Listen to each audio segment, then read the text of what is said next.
Municipal corporation ఎన్నికల్లో కమలం party అనుకున్న స్థాయిలో గెలవలేకపోయింది. మున్సిపాలిటీల్లో బీజేపీ ఖాతాలో పడిన వార్డులు సుమారు 10% మాత్రమే. కేంద్ర మంత్రులు కిషన్ రెడ్డి, బండి సంజయ్తో పాటు మహారాష్ట్ర సీఎం ఫడ్నవీస్ సైతం ప్రచారం చేసినా అనుకున్న ఫలితాలు రాలేదు. రాష్ట్రంలో 8 మంది ఎంపీలు, 8 మంది ఎమ్మెల్యేలున్నా ఆ స్థాయిలో పురపాలికలు, కార్పొరేషన్లు గెలుచుకోలేకపోయారు. పురపోరు ఫలితాల్లో బీజేపీ పార్టీ ఉత్తర తెలంగాణ మినహా మిగతా ప్రాంతాల్లో నామమాత్ర ప్రభావమే చూపింది. సార్వత్రిక ఎన్నికల సన్నాహకంగా భావించిన కమలం పార్టీ పురపోరును కీలకంగా భావించింది. తమకు పట్టున్న నగరాలు, పట్టణాల్లో బలాన్ని మరింత పెంచుకునేందుకు పోరాడింది. బీజేపీ జాతీయ అధ్యక్షుడు నితిన్ నవీన్ సిన్హా, సినీ నటి నవనీత్ కౌర్, కిషన్ రెడ్డి, బండి సంజయ్ సహా పలువురు కేంద్ర మంత్రులు, మహారాష్ట్ర ముఖ్యమంత్రి ఫడ్నవీస్ సైతం ఎన్నికల ప్రచార పర్వంలో పాల్గొన్నారు.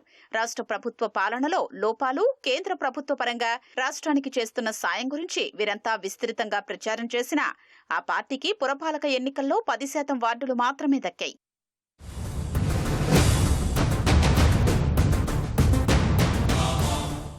నారాయణపేట మున్సిపాలిటీలో 24 వార్డులకు గాను బీజేపీ 11 గెలుచుకుంది. నారాయణపేట చైర్మన్ పీఠం దక్కించుకోవాలంటే మ్యాజిక్ ఫిగర్ 13 కావాలి. అమరచింతలో 10 స్థానాలకు గాను 3 వార్డులు సొంతం చేసుకుంది. బీఆర్ఎస్ అన్నే స్థానాలు గెలవడంతో గులాబీ పార్టీతో కలిసి పాగా వెయ్యాలని చూస్తున్నట్లు సమాచారం. కరీంనగర్, నిజామాబాద్ కార్పొరేషన్లలో మెరుగైన స్థానాలు సాధించగా మంచిర్యాల, రామగుండం, కొత్తగూడెంలో బీజేపీ కొన్ని డివిజన్లను కైవసం చేసుకుంది. గతంలో బీజేపీ సిట్టింగ్ స్థానాలైన మక్తల్, ఆమనగల్ను కోల్పోవడం పార్టీ శ్రేణుల్ని సైతం ఆశ్చర్యానికి గురిచేసింది. ఆశించిన మేర ఫలితాలు రాకపోవడానికి అభ్యర్థుల ఎంపికలో పార్టీ జిల్లా అధ్యక్షుల అలసత్వమే కారణమని పార్టీ వర్గాల్లో చర్చ జరుగుతోంది. రాష్ట్ర నాయకత్వ జనాదరణ, ఆర్థిక బలమున్న 3 పేర్లతో అభ్యర్థుల జాబితాను పంపాలని ఆదేశించింది. జిల్లా అధ్యక్షులు బేఖాతరు చేస్తూ చివరి వరకు నాంచి ఆగమేఘాల మీద కొన్ని చోట్ల ఒక్క పేరుతో జాబితా పంపించారు. సమయాభావం వల్ల అధిష్టానం తప్పనిసరి పరిస్థితుల్లో ఆమోదించినట్లు పార్టీ వర్గాల్లో చర్చ నడుస్తోంది.